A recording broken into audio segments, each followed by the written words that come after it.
അല്ലാഹ് കൊടുത്ത കഴിവെന്ന് എന്ന് വിശ്വസിച്ചാൽ ശിർക്കല്ലെങ്കിൽ പിന്നെ മുദബ്ബിർ ആലം CM എന്ന് പറഞ്ഞാൽ എന്താ പ്രശ്നമുള്ളത്? അത് പ്രശ്നമാണെങ്കിൽ മൗലിദ് കിതാബിലുള്ള ഇന്ന കഥയൊക്കെ എന്താ കാട്ടുക? ഈ മാലപ്പാട്ട് എങ്ങനെയാ പാടുക? ആ മൗലിദ് എങ്ങനെയാ ചൊല്ലുക? ഈ ഖുത്ബിയത്ത് എങ്ങനെയാ ചൊല്ലുക? ഈ ആശയമല്ലേ അവിടെയും ഉള്ളത് ഉള്ളെന്ന് ചോദ്യം വന്നപ്പോ തൽക്കാലം ഉലമാ സമ്മേളനം നിർത്തിവെച്ചു. അതാ നമുക്ക് നല്ലത് മനസ്സിലായി. ഉലമാ സമ്മേളനത്തിന് പേരോട് മുസ്ലിയാരും അലവി സഖാഫിയും ഒക്കെയാണ് ക്ലാസ് എടുക്കാൻ പോയത്.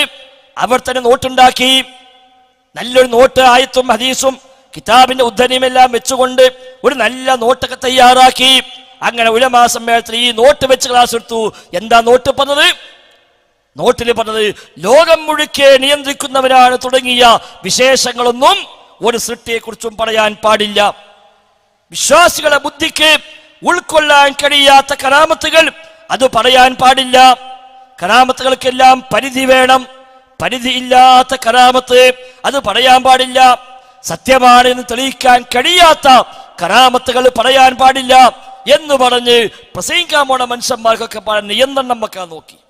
അപ്പോഴാ ചോദ്യം വന്നല്ല, എന്നാ പിന്നെ ഏതാ നമ്മൾ പറയാം? ഇതാണ് നയമെങ്കിൽ ഏതാ പറയാം? മുഹീദ്ദീന്മാരെ ചൊല്ലാൻ പറ്റൂല? എന്താ കാരണം? മുഹീദ്ദീന്മാരെ പറഞ്ഞ ഏതാ ഉൾക്കൊള്ളാൻ കഴിയുക? ഭൂമി ഒരുണ്ട പോൽ എൻ കയ്യിലെന്നോവർ, ഭൂമി അതൊക്കെയും ഒരു ചുമടെന്നോവർ. ഭൂമി ഒരുണ്ട പോലെ എന്റെ കയ്യിലാണ് എന്ന് മുഹീദ്ദീന്മാരുണ്ട്. അതാർക്ക് ഉൾക്കൊള്ളാൻ കഴിയുക? ഭൂമി മുഴുവൻ ഒരു ചുമട് വെക്കാനേ ഉള്ളൂ എന്ന് മുഹീദ്ദീന്മാരിലുണ്ട്. അതെങ്ങനെ ഉൾക്കൊള്ളാൻ കഴിയുക? മാത്രവുമല്ല, മുഹീദ്ദീൻ ശൈഖിന്റെ മഹത്വം പറഞ്ഞതെന്താ? എന്റെ കണ്ണെപ്പോഴും ലൗഹീലതെന്നോവർ. മുഹീദ്ദീൻ ശൈഖിന്റെ കണ്ണെപ്പോഴും ലൗഹുൽ മഹ്ഫൂദിലാണ് എന്ന് മുഹീദ്ദീന്മാരിലുണ്ട്. ഇതെങ്ങനെ ഉൾക്കൊള്ളാൻ കഴിയുക? ഇതെങ്ങനെ സത്യമാണ് തെളിയിക്കാൻ കഴിയുക? അങ്ങനെ തുടങ്ങി 100 കൂട്ടം കാര്യങ്ങൾ കാണാം. 4 പതിറ്റാണ്ട് ചുറ്റി നടന്നു എന്നാണ് മുഹീദ്ദീന്മാരെ പറഞ്ഞത്. 4 പതിറ്റാണ്ട് ചുറ്റി നടന്നു അവർ. ഇനി എന്ന ഏകൽ കേട്ടാലേ ഇരുന്നോ അവർ. 40 കൊല്ലം ചുറ്റി നടന്നു, ഇനി ഇരുന്നോ എന്ന് പറഞ്ഞപ്പോ അവിടെ ഇരുന്നു. ഇതെന്താ കഥ? എവിടുന്നാ കിട്ടിയത്?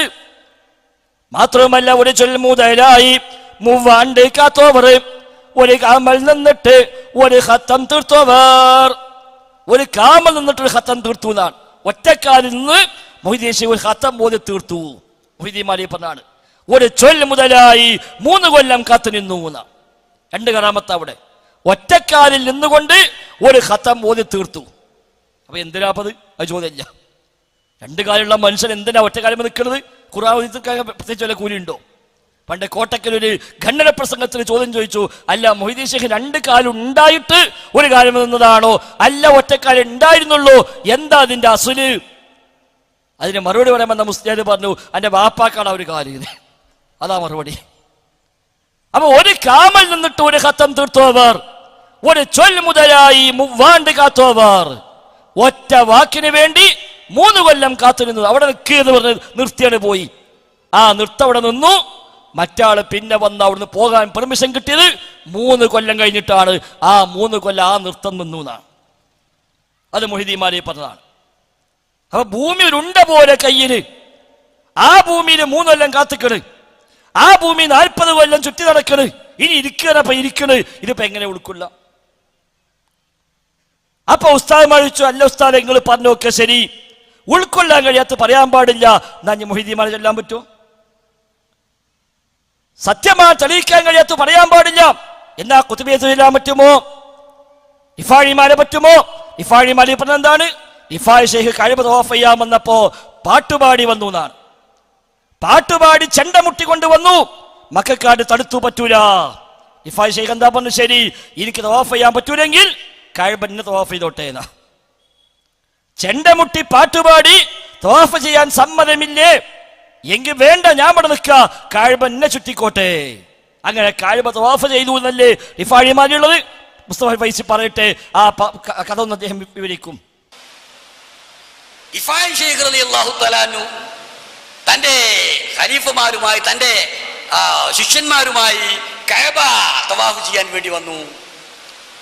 ആ തവാഫ് ചെയ്യാൻ വന്നപ്പോ അദ്ദേഹം ദഫടിച്ചുകൊണ്ട് അവർ സലാത്തും ദിക്റും ചൊല്ലിയിട്ടാ വന്നത്. അപ്പൊ മക്കക്കാർ പറഞ്ഞു, ഇത് വേണ്ട, ഇത് പറ്റില്ല ഇവിടെ.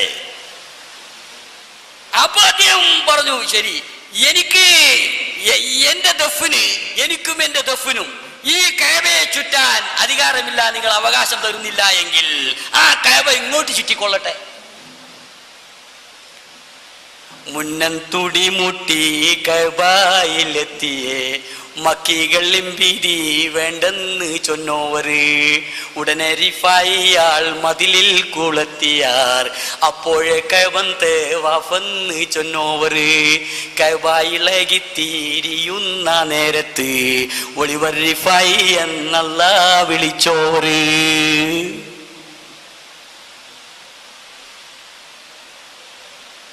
അദ്ദേഹം തന്റെ ഹിജ്ർ ഇസ്മായിൽ എന്ന മതിൽമേൽ അദ്ദേഹത്തിന്റെ ആ ദഫ് അവിടെ കുളത്തി.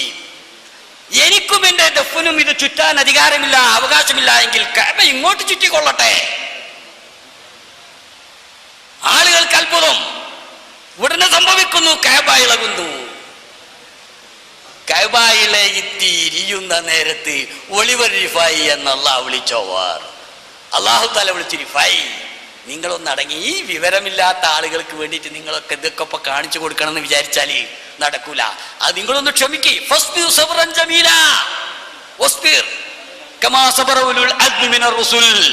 അപ്പൊ കണ്ടങ്ങള് റിഫായിക്ക് ഭയങ്കര ചൂടാ, അടങ്ങുന്നില്ല.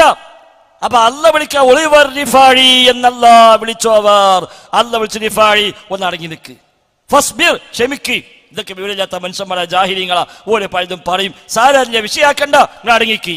പക്ഷെ അല്ല വിളിച്ചിട്ടും റിഫായി ഷെയ്ഖ് ഒതുങ്ങിയില്ല എന്നാണ്. റിഫായി ഷെയ്ഖ് ഒതുങ്ങിയ അടുത്ത വരി എന്താ? റിഫായി ഷെയ്ഖ് അള്ളാന്റെ വിളി ഒതുങ്ങാത്തത് കൊണ്ട് മലക്കളൊക്കെ പടയിളകി. ഏഴാകാശം വാതിലൊക്കെ തുറന്ന് പോയി, ഇളകി മലക്കുകൾ എല്ലാം വിളിച്ചവർ. 7 ആകാശത്തിന്റെയും കവാടങ്ങൾ തുറന്നു. കാരണം എന്താ? കഅബയാണ് ഇളകണത്. കഅബൊന്നാകെ ഇളകുകയാണ്. എന്താ ചെയ്യാ? അല്ല വിളിച്ചിട്ട് നിൽക്കുന്നില്ല. അപ്പൊ 7 ആകാശങ്ങളുടെയും കവാടങ്ങൾ മൊത്തം തുറക്കപ്പെട്ടു. എല്ലാ മലക്കുകളും ഇളകി മലക്കുകൾ ഒക്കെ വിളിച്ചോവർ. എല്ലാ മലക്കളും, കോടാനുകോടി മലക്കുകൾ എല്ലാരും കൂടെ വിളി, റിഫാഴി അടങ്ങി നിൽക്കണേ. എന്നാ ശരി, തൽക്കാലം നിർത്താം. അപ്പൊ ഉസ്താദ്മാർ ഉലമാ സമ്മേളനത്തിൽ അങ്ങനെ ചോദിക്കാൻ തുടങ്ങി, അല്ല ഉസ്താദെ ഇതിനി പാടാൻ പറ്റുമോ? നിങ്ങൾ പറയാ, ബുദ്ധിക്കുളുക്കുള്ളതേ പറയാൻ പറ്റുള്ളൂ, സത്യമാ തെളിയിക്കാൻ കഴിയുന്നതേ പറയാൻ പറ്റുള്ളൂ. എങ്കിൽ ഇതൊക്കെ ഇനി പറയാൻ പറ്റുമോ? റിഫാഴിമാരെ പാടാൻ പറ്റുമോ? സ്വർഗം വിറ്റ കഥ റിഫാഴിമാരിലുണ്ട്, ഞാൻ കേൾപ്പിക്കുന്നില്ല. സ്വർഗം വിറ്റ കഥ. ഉമ്മാനെ വയറ്റുന്ന് സമരം ചെയ്ത് 4 സ്വർഗം വാങ്ങി വന്നു എന്നാണ് ആദ്യം പറയുന്നത്. റിഫായി ഷെയ്ഖിന്റെ ഉമ്മ ഗർഭിണിയായി. ഗർഭം 6 മാസമായപ്പോൾ ഉമ്മ ചോദിച്ചു, ആരാ വയറ്റിൽ കിടക്കണത്? ഗർഭം വയറ്റിൽ ചുമന്ന 6 മാസത്തിൽ. 6 മാസമായപ്പോ ഉമ്മ ചോദിക്ക, ആരാ ഇതിന്? മകനോ മകളോന്ന്? മകനാണോ അല്ല മകളാണോ? ആരാ പകത്ത് എന്ന് ഉമ്മ ചോദിച്ചപ്പോ മകനാർ അഹ്മദുൽ കബീർ എന്ന് ചെന്നോവർ. ഉള്ളെന്ന് പറഞ്ഞു, ഞാൻ മകനാണ്, എന്റെ പേര് അഹ്മദുൽ കബീർ ആണ്. ഉമ്മാക്ക് അവിടുന്ന് ഉള്ളുന്ന വിവരം കിട്ടി. അങ്ങനെ ഗർഭം 10 മാസം തികഞ്ഞു. പ്രസവിക്കാൻ സമയമായി.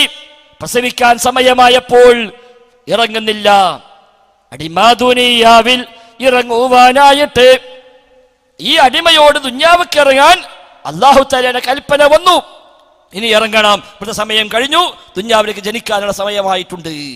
ഇതായപ്പോ ശൈഖ് ഉള്ളെന്ന് പറഞ്ഞില്ല, ഞാൻ പോകൂല, ഞാൻ അങ്ങനെ പോകൂല. ഞാൻ പോകണമോ? സ്വർഗം മേനിക്കും എൻ ബയ്യാൽ തുടർന്നോർക്കും, സുഖത്തോടെ തന്നാൽ ഇറങ്ങാം ഞാനെന്നോവർ. എനിക്ക് സ്വർഗം തരുമോ? എനിക്ക് മാത്രമല്ല, എന്റെ വഴി പിന്തുടർന്ന് ആരൊക്കെണ്ടോ അവർക്കെല്ലാം സ്വർഗം തരുന്നു ഉറപ്പുണ്ടോ? ഞാൻ പൊയ്ക്കോളാം. ഇല്ലേ, തൽക്കാലം ഉമ്മാന്റെ വയറ്റിൽ തന്നെ നിൽക്കുകയാണ്. എന്താ കാട്ടൊരു മനുഷ്യൻ ഇറങ്ങാൻ? ഞാൻ ഉമ്മാനെ എടുങ്ങാറ് കുട്ടിക്കറിയില്ലല്ലോ. അവസാനം അല്ല സമ്മതിച്ചു. ദുഷ്കരമായവർക്കന്ന് 4 സുവർഗം കൊടുത്താരെ ഉടനെ ദുനിയാവിൽ പിറന്ന് വളർന്നവർ. പഠിച്ചോ, 4 സ്വർഗം കൊടുക്കാൻ എന്നാലും വേണ്ടി ഞാൻ പോയി കിട്ടിയാൽ മതി. അങ്ങനെ 4 സ്വർഗം ഓഫർ ചെയ്തു. ഉടനെ ദുനിയാവിൽ പിറന്ന് വളർന്നവർ. അപ്പൊ ഉടനെ ദുനിയാവിക്ക് ജനിച്ചു വീണു. അങ്ങനെ 4 സ്വർഗം ഗ്യാരണ്ടി വാങ്ങിയിട്ട് ജനിച്ചു വന്ന റിഫായി ഷെയ്ഖിനെ പറ്റി അതേ റിഫാഴിമാരി പറയുന്നു, അപ്പുറത്ത് പോയി തോട്ടം വാങ്ങി 4 സ്വർഗം കൊടുത്തിട്ട്. ഇസ്മായിൽ എന്നോരിൽ ചോദിച്ചോരു തോഫ് ആയെ വിലക്ക് തരുമോന്ന് കേട്ടോവർ. ദുനിയാവിലുള്ള മുതലെന്നിൽ വേണ്ടെന്ന് ദുഷ്കരമായി 4 സുവർഗം കൊടുത്തോവർ. ഇസ്മായിൽ എന്നൊരാളെ തോട്ടം കച്ചവടം ചെയ്യാൻ വേണ്ടി റിഫായി ഷെയ്ഖ് പോയി. അപ്പൊ ഇസ്മായിൽ എന്നാൾ പറഞ്ഞു, ഞാൻ വിൽക്കൂല, എന്ത് വില കൊടുത്താലും ശരി സ്വീകാര്യമല്ല, വിൽക്കാൻ തയ്യാറല്ല. ദുനിയാവിലുള്ള മുതലെന്നിൽ വേണ്ട, ദുനിയാവിലെ ഒരു മുതലും എനിക്ക് വേണ്ട എന്ന് പറഞ്ഞപ്പോൾ റിഫായി ഷെയ്ഖ് ശരി നായിക്കൂടെ ആഖിറം തരാം, എന്നാ കൊടുക്കാൻ പറ്റുമോ? അങ്ങനെ 4 സ്വർഗം, ജന്നത്തുൽ മഅ്വ, ജന്നത്തുൽ ഫിർദൗസ്, ജന്നത്തു അദൻ, ജന്നത്തു ഖുൽദ്, ഈ 4 സ്വർഗം പകരം കൊടുത്ത് ആ തോട്ടം വിലക്ക് വാങ്ങി എന്ന് റിഫാഇമാരിൽ ഉണ്ട്. ഉലമാ സമ്മേളനത്തിൽ ക്ലാസ് കഴിഞ്ഞപ്പോ ഉസ്താദുമാർ അങ്ങോട്ട് ചോദിക്കുന്നു, അല്ല ഉസ്താദേ ഇതിന് പാടാൻ പറ്റുമോ? ഇത് പാടാൻ പറ്റുമോ? ആകെ പ്രശ്നമായി. മുദബ്ബിർ ആലം എന്ന് പറയാൻ പാടില്ല എന്ന് പറഞ്ഞതോടുകൂടി ഈ വക ചോദ്യങ്ങളെല്ലാം പുറത്തേക്ക് വന്നു. കുടം തുറന്നു വിട്ട ഭൂതത്തെ പോലെ ചോദ്യങ്ങൾ ഒന്നാകെ വന്നപ്പോ തൽക്കാലം ഉലമാ സമ്മേളനം വേണ്ടാതെ തീരുമാനിച്ചു. പ്രശ്നം മറുപടി പറയാൻ പറ്റുന്നില്ല. സഖാഫികൾക്കിടയിൽ നല്ലൊരു ശതമാനം ആളുകൾ ഇന്ന് ഇസ്തിഗാസ വിരുദ്ധരായി മാറി. ഒരുപാട് സഖാഫിമാർ ഇസ്തിഗാസ ശിർക്കാന്ന് പറയണ്ട, പക്ഷെ ഇസ്തിഗാസയുടെ കാര്യത്തിൽ നമുക്ക് കുറച്ച് ഓവറായിട്ടുണ്ട്, അള്ളാനെ പറ്റ മറക്കുന്ന അവസ്ഥ ഉണ്ട്, ഇത് ശരിയല്ല. അവസാനം സഖാഫി സംഗമം വിളിച്ചു. സാക്ഷാൽ കാന്തപുരം മുസ്ലിയാർ രോഗിയായി കിടക്കുന്ന അവസ്ഥയിൽ അദ്ദേഹത്തെ താങ്ങിപ്പിടിച്ച് കൊണ്ടുപോയി സഖാഫി സംഗമത്തിന് അദ്ദേഹത്തെ ആശ്രയിപ്പിച്ചു. മക്കളെ, ഇസ്തിഗാസ നമ്മൾ അസ്ലാണ് കേട്ടോ, അത് മറക്കാൻ പാടില്ല, അത് കൈയൊഴിയാൻ പാടില്ല എന്ന് പറഞ്ഞ് മൂപ്പരെ കൊണ്ട് അവിടെ പോയി ആശ്രയിപ്പിച്ചു. എന്നാലെങ്കിലും ഒതുങ്ങിയാലോ എന്ന് വിചാരിച്ചിട്ട്. എന്താ ഇതൊക്കെ ഉണ്ടാകാൻ കാരണം? എന്തൊക്കെ ഉണ്ടായത്? ഇല്ലാത്തൊരാശയം കൊണ്ടുവന്നപ്പോൾ, ശിർക്കിനെ സ്ഥാപിക്കാൻ, തൗഹീദിനെ പൊളിക്കാൻ ഇല്ലാത്ത ആശയവുമായി ഈ സമൂഹത്തിലേക്ക് ഇറങ്ങിയപ്പോൾ അതിന്റെ ദുരന്തമാണ് കണ്ടുകൊണ്ടിരിക്കുന്നത്. ഇപ്പൊ ചില ഉസ്താദുമാർ അപ്പുറത്ത് ചോദിക്കുക, അല്ല പരിധി വെക്കണം കറാമത്തിൽ എന്ന് പറഞ്ഞാൽ എന്താണ് പരിധി, ഒന്ന് പറഞ്ഞുതരാൻ പറ്റുമോ? എന്താ പരിധി? ഇതാ ഉസ്താദുമാർ ചോദിക്കട്ടെ, ആ പരിധി എന്താ എന്ന് അവർ ചോദ്യം ചെയ്യുന്ന ആ പ്രസംഗം കേൾക്കുക. എന്നാണ് ഈ പരിധി വന്നത് എന്ന് ഞങ്ങൾക്ക് മനസ്സിലായില്ല. ചെറിയ കുട്ടിയായ കാലം മുതൽ നമ്മൾ പഠിച്ചതല്ലേ, ഇന്നല്ലാഹ യർസുഖു മൻ യശാ ബിഗൈരി ഹിസാബ്. അല്ലാഹു അവൻ ഇഷ്ടപ്പെട്ട ആളുകൾക്ക് നൽകുന്നു, ഒരു കൈയും കണക്കും അതിനില്ല, ഒരു പരിധിയുമില്ല. ഇത് വഅദ് പറഞ്ഞവരല്ലേ നമ്മൾ, ഇത് കേട്ടവരല്ലേ നമ്മൾ.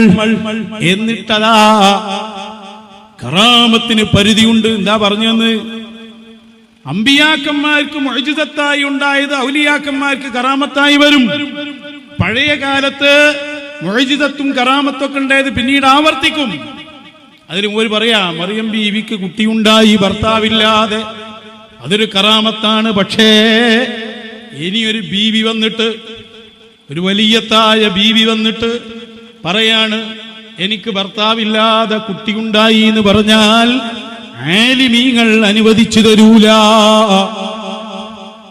ഏത് ആലിമാണ് ഈ അനുവദിക്കാത്തത്? അപ്പൊ തമ്മിൽ ചോദ്യമായി, എന്താ പരിധി, ഏതാ പരിധി? നമ്മളെ പണ്ട് വഴുതറിഞ്ഞത് ഇന്നല്ലാഹ യർസുഖു മൻ യശാഉ ബിഗൈരി ഹിസാബ്. ഇനിയിപ്പോ ആയത്തെന്താ കാട്ടുക? അല്ലാഹ് കണക്കില്ലാതെ കൊടുക്കുന്നതാണ്.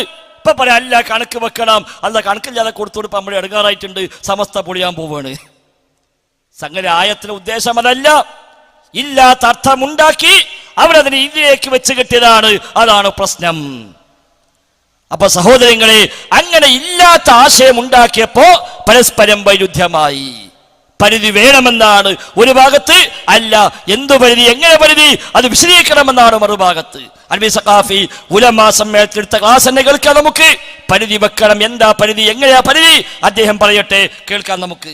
അവരുടെ ബുദ്ധിയുടെ ആ കതിർ അനുസരിച്ച് സംസാരിക്കാനുമാണ് അള്ളാഹുവിന്റെ ഭാഗത്ത് ഞങ്ങൾക്ക് കൽപ്പനയുള്ളത് എന്ന് അള്ളാഹുവിന്റെ റസൂൽ പഠിപ്പിക്കുക. അപ്പൊ ജനങ്ങൾക്ക് ഉൾക്കൊള്ളാൻ കഴിയുന്ന, അവരുടെ ബുദ്ധിക്ക് ഉൾക്കൊള്ളാൻ കഴിയുന്നതേ പറയാവൂ.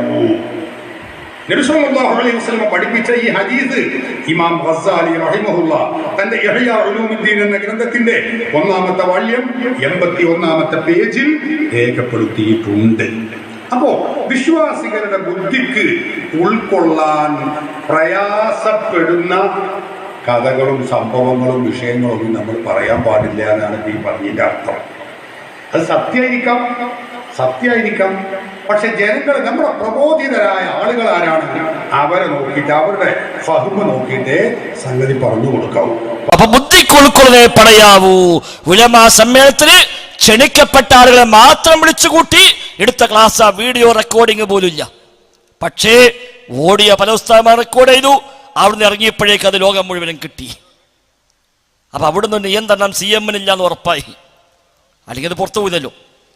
അങ്ങനെയാണ് 2-3 ജില്ല കഴിഞ്ഞപ്പോഴേക്ക് ഇത് സംഗതി പ്രശ്നമാണ്, തൽക്കാലം നിർത്തിവെക്കാം. ഇപ്പൊ ഉലമാ സമ്മേളനമില്ല, കാരണം എന്താ, ചോദ്യങ്ങൾക്ക് ഉത്തരമില്ല. തിരിഞ്ഞുകുത്തുകയാണ് മാലകൾ, മൗലീദുകൾ, റാത്തീബുകൾ. ഞങ്ങൾ പണ്ടേ പറഞ്ഞു ഇതൊന്നും ഇസ്ലാമികമല്ല, ഇതൊക്കെ ശുദ്ധ ഷിയായിസമാണ്, ഷിയാക്കൾ കൊണ്ടുവന്ന ആശയമാണിതെല്ലാം എന്ന് നമ്മൾ പണ്ടേ പറഞ്ഞു.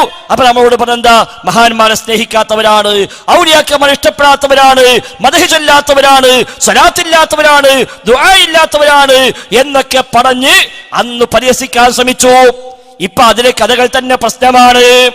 അതാണ് അലവി സഖാഫിയുടെ ഈ പ്രസംഗം വന്നപ്പോ ഉൾക്കൊള്ളുന്നതേ പറയാവൂ, അതേപോലെ പരിധി വെച്ചുകൊണ്ടേ പറയാവൂ എന്നൊക്കെ പറഞ്ഞപ്പോ ഇപ്പൊ ചോദിക്കുക, എന്നാ പിന്നെ എങ്ങനെ നമ്മൾ ഈ മൊഹീദ്ദീൻ ശൈഖിന്റെ കറാമത്ത് പറയാ, എങ്ങനെ മഹാന്മാരെ കറാമത്ത് പറയാ, എങ്ങനെ മാലപ്പാട്ട് ചൊല്ല എന്ന് തിരിച്ചു ചോദിക്കാൻ തുടങ്ങി. ചോദിക്കട്ടെ, മുസ്ലിയാരുടെ ചോദ്യം, എന്നാ മൊഹീദ്ദീൻ ശൈഖിന്റെ കറാമത്ത് ഏതാ പറയാൻ പറ്റാതെ ചോദിക്കുന്നത് കേൾക്കാൻ നമുക്ക്. ഈ 2 നിബന്ധന അങ്ങ് വെച്ചാൽ ഗൗസുൽ ആലമിന്റെ ഒരു കറാമത്ത് പറയാൻ പറ്റും.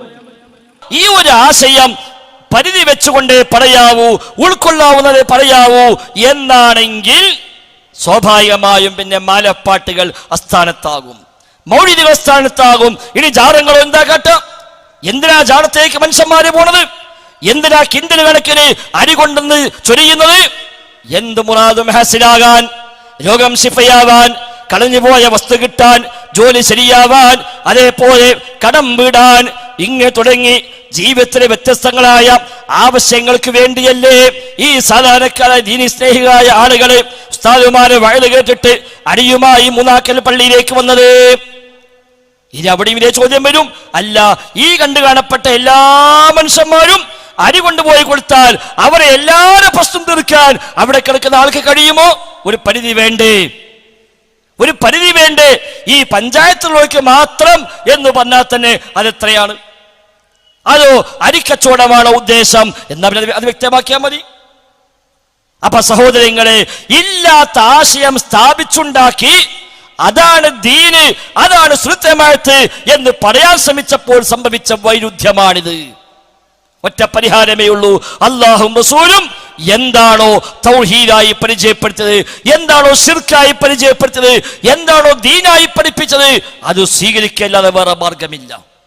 ആ മതത്തിൽ മതവാണിഭങ്ങളില്ല, കച്ചവടങ്ങളില്ല, ഖബർ വരുമാന മാർഗമല്ല, മഹാന്മാർ വരുമാന മാർഗമല്ല, മദ്ഹ് വരുമാന മാർഗമല്ല, ദീന് കച്ചവട വസ്തുവല്ല. ഇന്നോ അതെല്ലാം കച്ചവട വസ്തുവായി മാറി. അവസാനം ഇതെല്ലാം വിവാദമായി ബഹളമായി വന്നപ്പോ സാക്ഷാൽ പേരോട് മുസ്ലിയാരടക്കം ഇപ്പൊ മാറ്റിപ്പറയേണ്ടി വന്നു. നേരത്തെ മുമ്പ് പറഞ്ഞല്ലോ, നമ്മൾ കേട്ടു, കിതാബ് വായിച്ചുകൊണ്ട് പറഞ്ഞത് ലോകം മൊത്തം നിയന്ത്രിക്കുക അല്ലാഹു മാത്രമാണ്, അത് വേറെ ആർക്കുമില്ല. ഇപ്പൊ പ്രശ്നമായി, പേരോട് സ്ഥലപ്പതാണ് പ്രശ്നം, അത് തിരുത്തിയേ പറ്റൂ. അപ്പൊ അവസാനം മൂപ്പരിപ്പങ്ങനെ ഉരുട്ടി പെരട്ടി അദ്ദേഹം ഇങ്ങനെ ഇപ്പൊ പുതിയ 1-2 പ്രസംഗം നടത്തിയപ്പോ പറഞ്ഞെന്താണ്, അങ്ങനെ അല്ല നിയന്ത്രിക്കുന്നു പറഞ്ഞാലും അല്ലാത്തോലും നിയന്ത്രിക്കും, അതിന് പ്രശ്നമൊന്നുമില്ല. അവർ നിയന്ത്രിക്കുന്നു പറഞ്ഞാലും പഠിച്ചോന്നെ നിയന്ത്രിക്കുന്നത്, അല്ലാഹ് നിയന്ത്രണം പുറത്തൊന്നുമല്ല എന്നൊക്കെ പറഞ്ഞ് മൂപ്പരിങ്ങനെ ഒപ്പിച്ചുണ്ടാക്കാനാണ് ഇപ്പൊ അവസാനം 1-2 ആഴ്ചയായിട്ട് ശ്രമിച്ചുകൊണ്ടിരിക്കുന്നത്.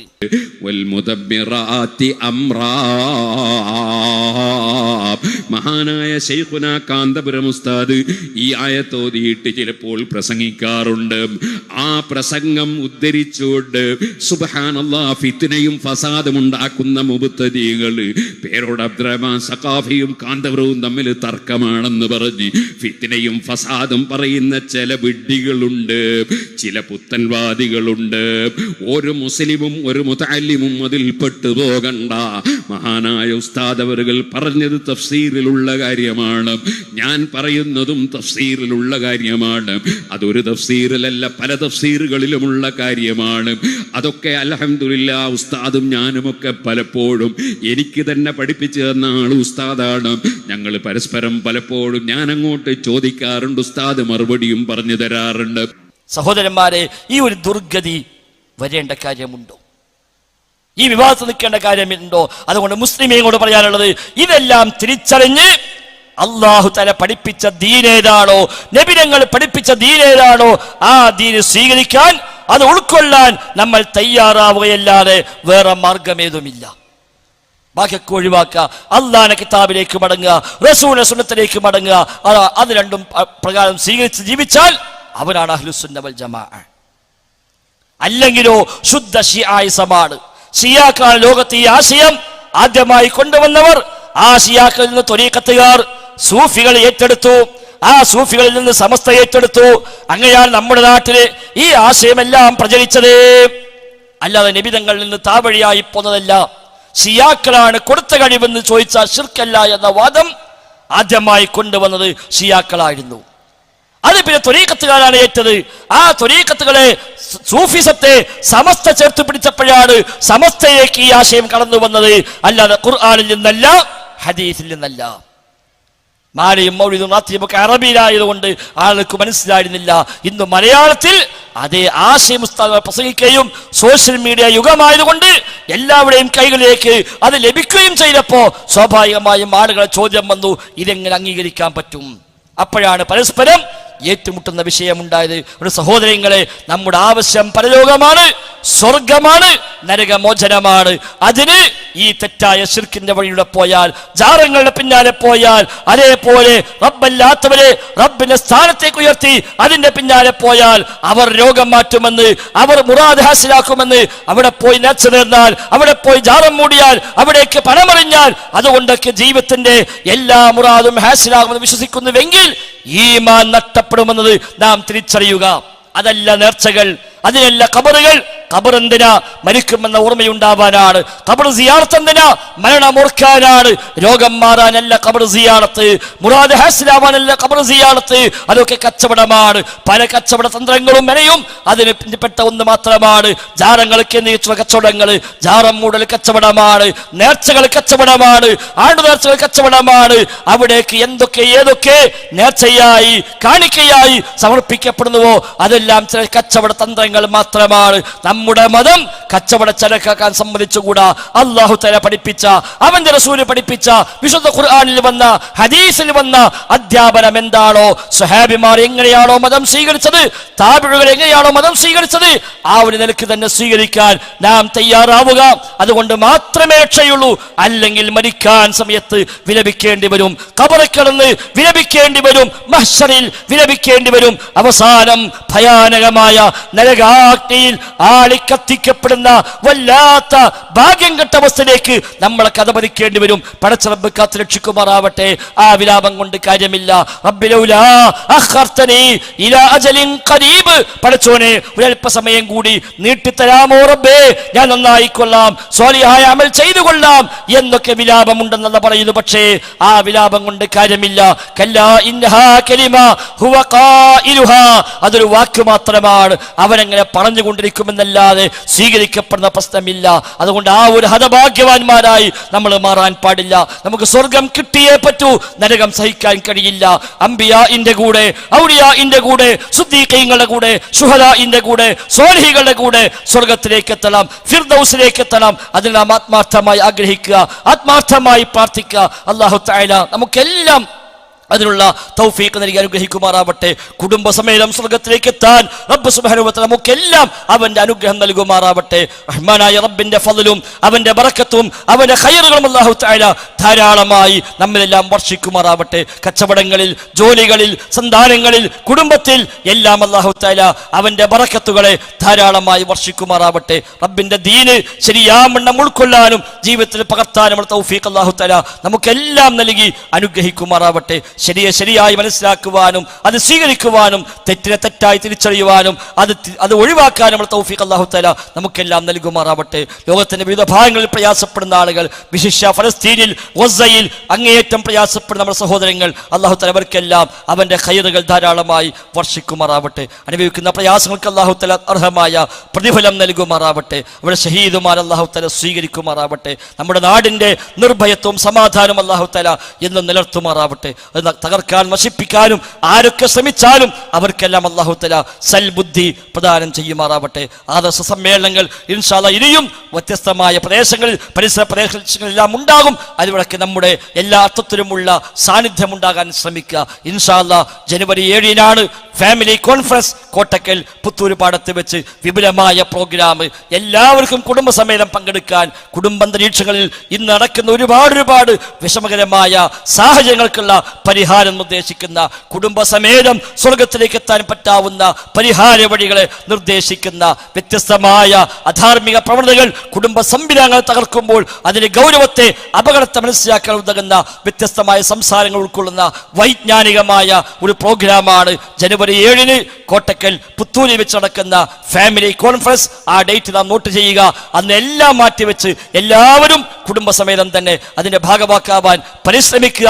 അതുപോലെ യൂത്ത് ഓർഗനൈസേഷന്റെ ആഭിമുഖ്യത്തിൽ നടക്കുന്ന സംസ്ഥാന യുവജന സമ്മേളനം, യൂത്ത് കോൺഫറൻസ് എന്ന പേരിൽ ഇൻഷാ അല്ലാഹ് ഫെബ്രുവരി 10, 11 തീയതികളായി മലപ്പുറം ടൗണിൽ വെച്ച് നടക്കുകയാണ്. കേരളത്തിലെ എല്ലാ യുവതി യുവാക്കളെയും പരമാവധി ഈ സന്ദേശം എത്തിക്കാനാണ് നാം ആഗ്രഹിക്കുന്നത്. അവർക്ക് ജീവിതത്തിൽ തിരിച്ചറിയേണ്ടുന്ന വ്യത്യസ്തങ്ങളായ സന്ദേശങ്ങളെ കൈമാറിക്കൊടുത്ത് അങ്ങനെ യുവാക്കളുടെ ഒരു സമ്മേളനമാണ് യൂത്ത് കോൺഫറൻസ്. അതുകൊണ്ട് യുവപ്രായത്തിലുള്ള എല്ലാവരുടെയും അജണ്ടയിൽ അത് ഉണ്ടാകണമെന്ന് കൂടി സൂചിപ്പിച്ചുകൊണ്ട് അവസാനിപ്പിക്കുന്നു. ഈ രംഗത്ത് ഈ ഒരു സമ്മേളനവുമായി ബന്ധപ്പെട്ട് സഹകരിച്ച എല്ലാവർക്കും അല്ലാഹു തആല തക്കതായ പ്രതിഫലം നൽകുമാറാവട്ടെ.